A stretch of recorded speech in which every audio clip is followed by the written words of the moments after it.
ఒకానొకప్పుడు పరమశివుడు పార్వతీదేవి అసుర సంధ్య వేళలో ఈ భూమండలం అంతటా కూడా విహారం చేస్తారు. శ్రీశైల పర్వతం మీద దిగుతారు. భాగవతంలో చతుర్థ స్కందం అనుకుంటా, అందులో చెప్తారు దీని గురించి. వాళ్ళిద్దరూ విహారం చేస్తుంటే సనత్కుమారుడు కనబడ్డారు. కనబడితే వాళ్ళకి ముచ్చటేసింది. బ్రహ్మవేత్త మహానుభావుడు బ్రహ్మజ్ఞాని, పలకరిద్దామని వృషభవాహనం మీద కిందికి దిగి దగ్గరికి వెళ్ళారు. ఆయన ఇలా చూశారు, చూసి తన పంతాన్ని చేసుకుంటున్నారు. ఇద్దరు అలా నిలబడ్డారు. ఆయన ఏం పలకరించలేదు. పలకరించకపోతే పరమశివుడు అన్నాడు, ఏమయ్యా లోపల సంతోషించాడు ఇది బ్రహ్మవేత్త అంటే.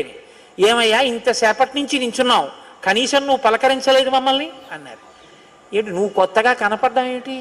నాకు లోకమంతా నువ్వు తప్ప ఇంకోటి కనపడితేగా, నువ్వే కనపడుతున్నది. బ్రహ్మవేత్తకి ఏం కనపడుతుందండి? విశ్వం కనపడదు, విశ్వనాథుడు కనపడతాడు.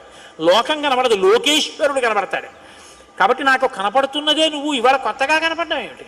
నాకు ఎప్పుడు నువ్వేగా కనపడదు, కొత్తదనం ఏముంది?